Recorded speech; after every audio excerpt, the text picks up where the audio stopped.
የዝሙት መነሻው ጥጋብ ነው። ጥጋብ ደግሞ ዝሙትን ይወልዳል። ዝሙት ሀገር ያጠፋል። እግዚአብሔር በሀገር ማት የሚያዝበት ዝሙት ሲበዛ ነው። ይሁልኝ ስሙልኝ፣ በሀገር ጦርነት፣ ረሃብ፣ ድርቅ የሚበዛው ጥጋብ ሲበዛ ነው። ዳዊትን ያህል ነቢይ ያሰናከለ ጥጋብ ነው። ሶምሶንን ያህል ጀግና ያሰናከለ ናዝራዊ ፍጹሙን ድንግል ያሰናከለው ምንድን ነው? ጥጋብ ነው። የወይን ብዛት ነው። የመብል ብዛት ነው። ስለዚህ የዝሙት መነሻው ጥጋብ ነው። ጥጋብ ደግሞ ዝሙትን ይወልዳል። ዝሙት ሀገር ያጠፋል። እግዚአብሔር በሀገር ማት የሚያዝበት ዝሙት ሲበዛ ነው። ይሁልኝ ስሙልኝ፣ በሀገር ጦርነት፣ ረሃብ፣ ድርቅ የሚበዛው ጥጋብ ሲበዛ ነው። ጥጋብ ዝሙትን ሲወልድ ነው። ዛሬ ዝምድና የሚያከብራለን 7 ትውልድ ቆጥሮ የሚጋባ ማን አለ? 3 ቤት ይጋባል፣ 4 ቤት ይጋባል። እንዴት ነው እስቲ በየሀገሩ ከኢትዮጵያ ውጭም ወጣችሁ ስታዩ ሰው አክስቱን ማግባት ይቻላል እየተባለ ኢትዮጵያ ውስጥም ይፈቀር ተብሎ ሰላማዊ ሰልፍ ተወጥቶ ነበር። ሰው እናቱን የሚያገባባት ሀገር አለች ዛሬ በዓለም ላይ። እናት ልጇን ማግባት የምትችልበት ሀገር ዛሬ አለች በዓለም ላይ አውሮፓ ውስጥ። እነዚህ ሁሉ ግን የተፈጠሩ ከምን ነው? ከጥጋብ ነው። ጾም የለማ። ጾም ስለሌለ ፈረንጆቹ እናቴን እንዳገባ ፍቀዱልኝ አለ። አባት ልጄን እንዳገባት ፍቀዱልኝ አለ። እናት ልጄን እንዳገባው ፍቀዱልኝ አለች። ምን ጥጋብ! 365 ቀን መብል ነዋ። ጥጋብ ነው ግብረ ሰዶምን የወለደው። አውሮፓውያንና ሌሎቹ አሜሪካውያን ሲጠፉ ምን በማለት ነው የጀመሩ?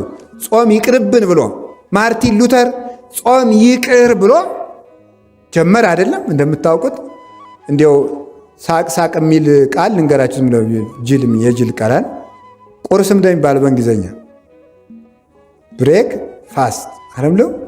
ፋስቲንግ ምንድነው? ጾም። ብሬክ መስበር፣ ብሬክ ፋስት ጾምን መስበር ወይም መሻር ማለት ነው። ስለዚህ እንደዚህ አድርገው ጀመሩ። ጾም ቀረ። ሲቀር ምን አለ ተመልከቱ። ከዚያ በኋላ ከትዳር ወጥተው 5 6 ማግባት እንዲፈቀድላቸው መንግስትን በህገ መንግስት እንዲያካትት ጠየቁ። ቀጠሉ። የተመሳሳይ ጾታ ጋብቻ ይፈቀድልናል። ይህ ሁሉ የወለደው ምን ነው? ጥጋብ። 24 ሰዓት የሚበሉ ፈረንጆች ይህንን ወለዱ ማለት። ጥጋብ ይህንን ሁሉ ነገር አምጥቷል። ሌላ ጥጋብ ምን ያመጣል? ጥጋብ ልብን ያጨልማል። መብል ሲበዛ ልብ ይጨልማል። ደመና ጽባህ ይሴውሮ ለስርቀተ ፀሐይ። የማለዳ ደመና የፀሐይን ብርሃን ወይም ደግሞ የፀሐይን ጨረር ወይም የፀሐይን መውጣት ይጋርዳል። ብዝሃ መብል ይገለወ ለልቡና። መብል ማብዛትም ልቡናን ያጨልማል ይላል። ቅጥነተ ህሊና ይጠፋል። ሰው አጥንቶ የማይዝበት ምክንያት፣ ቃለ እግዚአብሔር በልቡ የማያድርበት ምክንያት፣ ዕውቀትን መጻሕፍትን አንብቦ የማይረዳበት ምክንያት መብል ስለሚያበዛ ነው። በዓለም ላይ ዕውቀትን የመሰብሰብ አቅም ያላቸው ሰዎች ጾመኛ ሰዎች ናቸው። ሆዳም ሰዎች ማጥናት አይችሉም፣ መረዳት አይችሉም፣ ተነግረው ማዳመጥ አይችሉም። ልበቀላሎች ናቸው። ልበቀላሎች ከበድ ያለ ነገር ሲመጣ እንቅልፋቸውን የሚተኙ ማለት ነው። ድፍንም ያደረጋቸው። አሁን ከበድ ያለ ነገር ብጀምር ሁሉ ሰው ለጥቅ ምስጢረ ሥላሴ ሲባል ምስጢረ ሥጋዌ ሲጀመር ለጥ እንዲው ታሪኳ ስትመጣ ያችን ባይሆን ትሰማላችሁ አይደለም? ቀለል ቀለል ያለች ትምህርት ስትሆን ያችን መስማታችሁ እግዚአብሔር የተመሰገነ ይሁን። አሜን በሉ እንጂ ሌላው ላይ እንቅልፍ ነው። ለምንድን ነው መመርመር ያቃተን? አሁን እኮ የሚገርማችሁ እኮ ሰው እያመሰገነ መስሎ ቢረግመን ራሱ አንሰማውም። ሰው እኮ አይሰማም። አሁን ይንቀልህ ቢሉት ራሱ የሚሰማ አይመስለኝም። አይመረምርም። ቅጥነተ ህሊናው ይውላችሁ ሲበላ ሆዱ ወፍራም ስለሆነ አይምሮውም ወፍራም ነው፣ ቀጭን አይደለም። አይሰማም። መመርመር አይቻለውም። ረቂቅ ነገር አይረዳውም፣ አይጠጋውም እያልኳችሁ አይሆንም። ሰው ካልጾመ ልቡ ይጨልማል። ልቡ ይጨልማል። ስለዚህ ምንድነው የሚለው መሰላችሁ? ይሄ ምንድነው የሚባለው? የጎሰቆለ ወይም ትቢያ የመላበት መስታወት ይሬስዮ ለገጸ ብሲ ድሙነ ይላል ወግሪስ። ይኸውላችሁ ምን ማለት ነው መሰላችሁ? ይሄ ትቢያ የመላበት መስታወት የቀዩን ሰው ፊትም እንኳን ቢሆን ጥቁር ያደርገዋል ይላል። ተመልከቱ፣ ጥቁር ነው የሚያደርገው። ልክ እንደዚህ ሁሉ ብዝሃ መብል ያጸልሞ ለልቡና፣ መብል ማብዛትም እንደዚህ አድርጎ ልብን ያጨልመዋል ይላል። ስለዚህ የእውቀት ማነስ፣ አጥንቶ ያለመረዳት፣ ነገሮችን ያለመመርመር፣ አስተዋይ አለመሆን የሚመነጨው ከመብል ብዛትና ከጥጋብ ነው ማለት ነው። ከጥጋብ ብዛት ነው። አጥንተን የምንረሳ የምንሆነው ለዚያ ነው። ትጋት የሚጠፋው በጥጋብ ምክንያት ነው። ቁሞ መጸለይ፣ ተግቶ ማስቀደስ፣ ነጋ ለኪዳን መሸ ለቁርባን ማለት የሚቀረው በምንድን ነው? በጥጋብ ነው። ተመልከቱ፣ ሥጋሁ ለጸዋሚ ኢይትካህሎ ከመ ይኑም ኩላ ሌሊተ መጽሐፈ መነኮሳት የሚለው የጾመኛ ሰው ሰውነት ሌሊቱን ሙሉ ተኝቶ ማደር አይቻለውም ነው የሚለው። የጾመኛ ሰው ሰውነት ሌሊቱን ሙሉ ተኝቶ ማደር አይቻለው። ትጋት የሚወለደው ከጾም ነው። ሰንፍና እንቅልፍ የሚወለደው ከመብል ነው። መብል የቀነሰ ሰው ምን ያደርጋል መሰላችሁ? እሱ ልቡና ሁሉ ትጉህ ነው። ሰውነቱ ሁሉ ሸካፋ ነው። ንዝላል አይደለም። ስለዚህ ሰው ተግቶ መጸለይ ይቻለው ዘንድ ምን ማድረግ አለበት? መጾም ይጠበቅበታል። ጥጋብ ደግሞ በአንጻሩ ልብን ያጨልማል። እሱ ብቻ አይደለም። ምድረ ሆፃ ይላል። ተመልከቱ፣ ያበቁል አስዋከ፣ ጭንጫ መሬት እሾህ ያበቅላል። ተመልከቱ፣ ልቡናው ለስሱ ይላል። ተመልከቱ፣ የስስታም ሰው ልቡናም ክፋትን ያበቅላል ይላል። ክፋት የሚበቅለው ከጥጋብ ነው። ይሁላችሁ፣ ዝሙት ይበቅላል አልኳችሁ፣ ስንፍና ይበቅላል አልኳችሁ። ድንቁርና የሚበቅለው ራሱ ከምንድን ነው? ከጥጋብ ነው። ሰው አላዋቂ የሚሆነው በጥጋብ የተነሳ ያለመጠን በመብላት። ያለመጠን የሚበላ ሰው እውቀት የለውም ፈጽሞ። አንድ ዛሬም በሕይወተ ሥጋ ያሉ አንድ ሊቀ ጳጳስ አሉ። በረከታቸው ይድረሰን። ምን ብለው ይናገራሉ? እንደሚሉት መሰላችሁ? እየበሉ እየጠጡ ብሉያት ሐዲሳትን መረዳት አይቻልም። ተግቶ መጾም ይገባል። ተግቶ ማደር ይገባል። ስለዚህ ትጋት የእውቀት ምንጭ ነው። ረሃብ ደግሞ የትጋት ምንጭ ነው። ጥጋብ የእንቅልፍ ምንጭ ነው። እንቅልፍ ደግሞ የድንቁርና ምንጭ ነው። መብል ባለበት ትጋት የለም። ትጋት በሌለበት እውቀት የለም። እውቀት የሚሰበሰበው በትጋት ነው። ንብን ይዋት ተኝታ አይደለም ያን ሁሉ ማር የምትሰበስበው፣ ተግታ ነው፣ ወታ ወርዳ ነው። ስለዚህ ተመልከቱ፣ ንብ ማርን እንደምትሰበስብ ማር ቃለ እግዚአብሔር የሚሰበሰበው በትጋት ነው። በታምር አይደለም። ገርማል እኮ አሁንስ እንዲያው የማይገባ ነገር ልናገር ነው።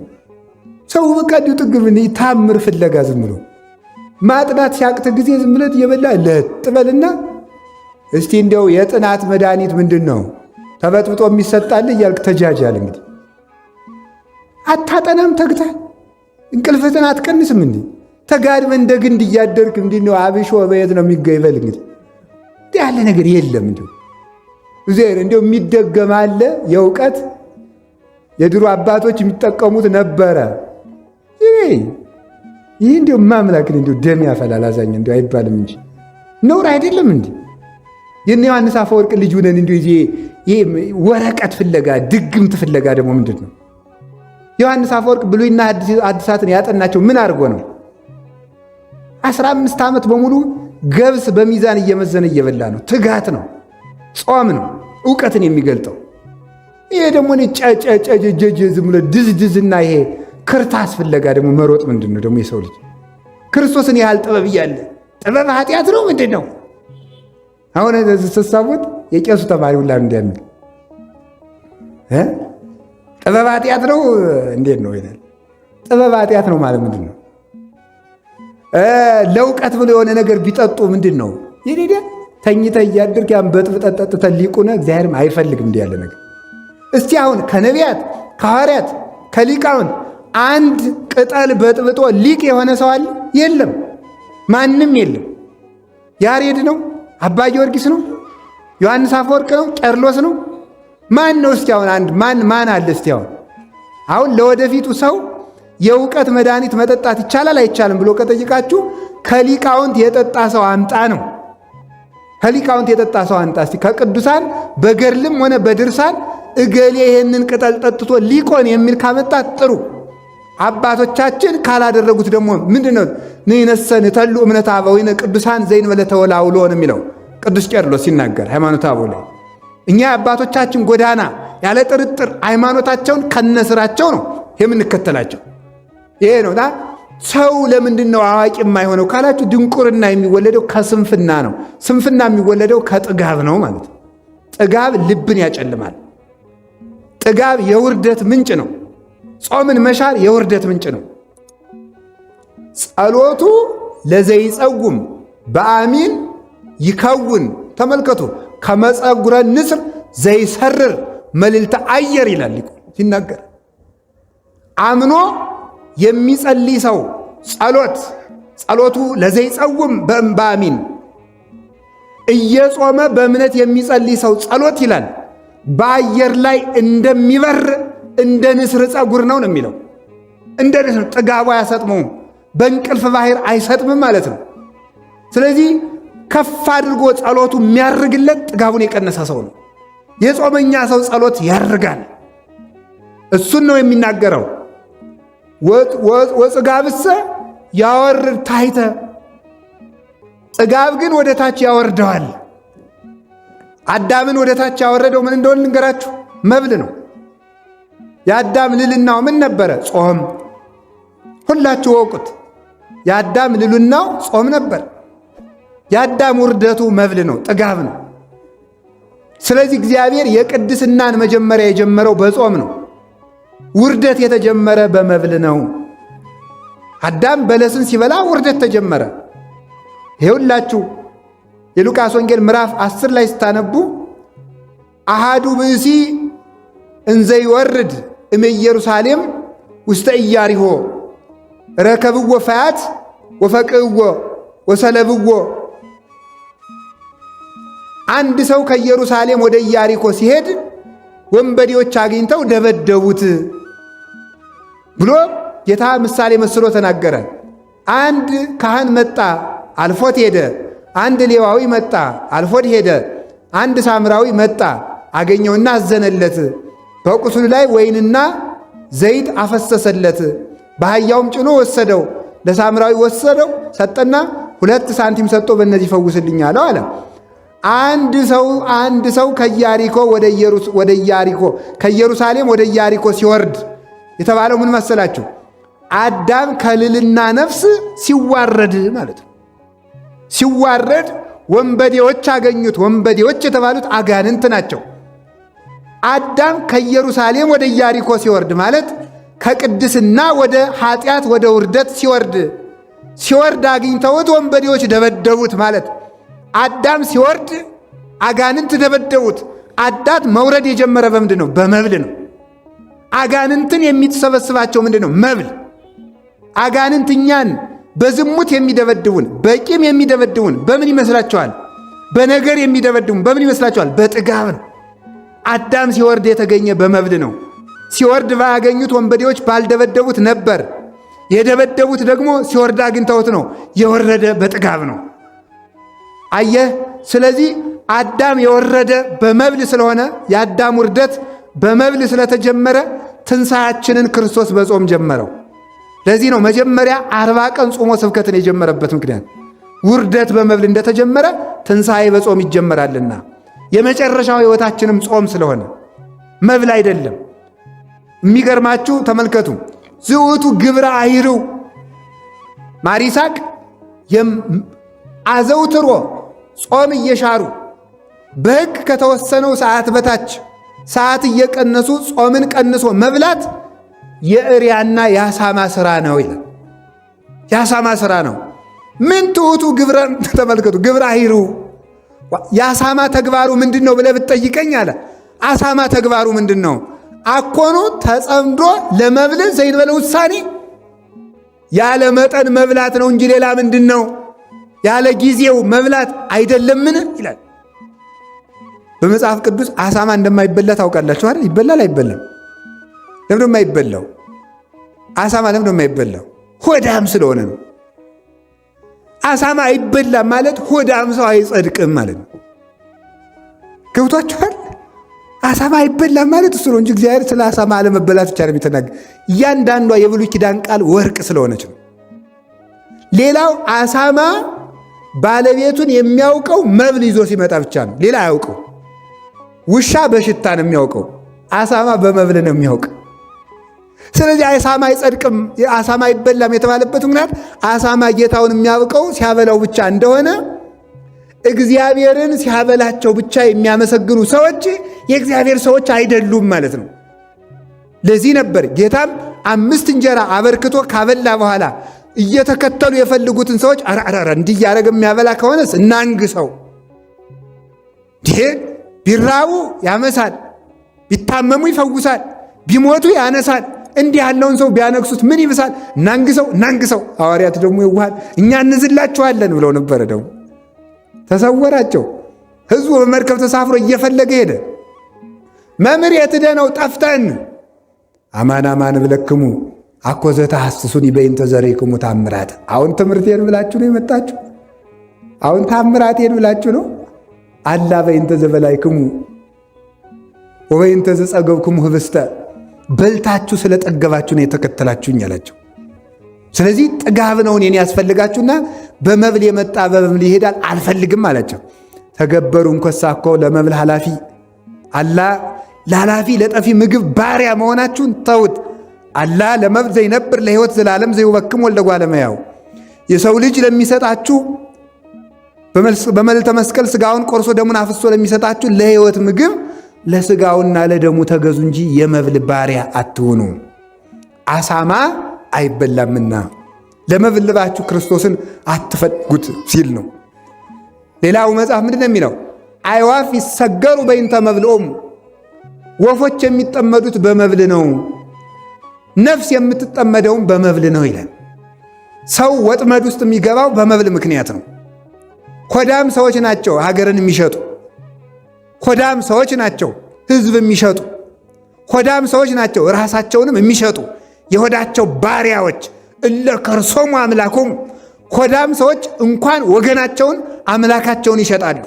እንደ ይሁዳ ያሉት እለ ከርሶሙ ያመልኩ፣ ሆዳቸውን የሚያመልኩ ብሎ ቅዱስ ጳውሎስ የተናገራቸው እንዲህ ያሉ ሰዎች እባብ ናቸው። የማያፍር ሰውና ሆዳም ሰው እባብ ነው። እባብ መሬትን ይበላል። የሚበሉትን ብቻ እየተከተሉ የሚኖሩ ሰዎች እባብ ናቸው። እባብ አያፍርም፣ በሰው መሃል ሸር ብሎ ይሄዳል። ብእሲ ዘያሐፍር ከይሲ ውእቱ ዘይሴሰይ መሬተ ይላል ማሪሳቅ። የማያፍር ሰው አፈር የሚበላ እባብ ነው ይላል። እባብ በሰው መሃል የማያፍር እንደማያፍር ሁሉ ነውሩን በአደባባይ ሲሰራ ሀፍረት የማይሰማው ሰው፣ ክፋት ሰርቶ የማይጸጸት ሰው እሱ እባብ ነው። ሆዳም ሰውም እንዲሁ አሳማ ነው። ስለዚህ ወፎች የሚጠመዱ በመብል ነው። ጌታችን ኢየሱስ ክርስቶስ ሐዋርያትን እንኳን እናንተን እንዴት ስለ ጥጋብ ተሰበክን እንዳትሉ አደራችሁ። እንኳን እኔንና እናንተን ክርስቶስ ሐዋርያትን እንኳን ያስጠነቀቀበት ርዕስ ጥጋብ ነው። የሉቃስ ወንጌል ምዕራፍ 31 ቁጥር 34 ላይ ምን ነበር? 21 34 ላይ ምንድን ነው ያላቸው መሰላችሁ? ዕቀቡ ርእሰክሙ ወይትአክብዱ ልበክሙ በመብል ወበመስቴ ወበፍስታይ ዘእንበለ ግዕዝ። ሥጋ በመብላት ወይን በመጠጣት ልቡናችሁን እንዳታከብዱ ተጠንቀቁ ብሏቸዋል። በመብላት በመጠጣት ልባችሁ እንዳይከብድ ተጠንቀቁ። ከዚህ የተነሳ ነው ብዙ አባቶቻችን ባይታውያን መነኮሳት አባቶቻችን ሥጋ አትብሉ ወይን አትጠጡ ብለው የሚያዙት ከዚህ የተነሳ ነው። ልብ ይከብዳል ብለው ነው። ስለዚህ የልቡና መጨለም ከዚህ ይወለዳል። ጥጋብ፣ ዱላ፣ ድብድብ ሁሉ የአእምሮ መጨለም ሁሉ የሚወለደው ከጥጋብ ነው። ነጽሮት የማይወለደው ከጥጋብ ነው። ተመስጦ የሚጠፋው በጥጋብ ምክንያት ነው። ተመስጦ መብል የመሰጠው ሰው እንዴት ሥላሴ ይመስጡታል? እንዴት ማርያም ትመስጠዋለች? የመብል ነገር የጠፈጠው ሰው መብል መስጧቸው እኮ ነው የድንግል ማርያም ውበት አልደንቃቸው ብለው ሰዎች የጠፉት። ትዝ አላቸውማ። ጾሙና ጸልዩና የቤተ ክርስቲያንን ውበት ተረዱ ሲባል ኧረ እኔ ወንድሜ ጠዋት ተነስቼ በወተት መጠጣት፣ ዳቦ መብላት፣ ስጋ መብላት፣ መተኛት ግጥም ብሎ ሰዓታት ቅዳሴ የምን ተው እባክህ፣ እኔ አርፌ መተኛ እንፈልገው። መስጦታል። ሰው በራሱ ዓለም ነው የሚኖረው። አሁን በዚህ የተመሰጠ ሰው እንዲያው በእውነቱ ለደንቆሮ የማሕሌትን ነገር ማን ያስረዳል? የፀሐይ መልኳ በጣም መልካም ነው ብሎ ለዓይነ ስውር የሚነግር ማን ነው? ፍጹም ነው። አንድ ሰው እየላሉ በጉድጓድ ነበር የሚኖረው አሉ። በጉድጓድ ነው ከተወለደ ጀምሮ በጉድጓድ ነው የኖረው። አንድ ቀን አይ ፀሐይ ምን ትመስላለች መሰሉ ሲል ኧረ እንደዚች ጉድጓድ ያለው ውብ የለም በዚች ምድር ላይ አለ ይባላል። ወጥቶ አያውቅም እኮ ሰው ሞሉት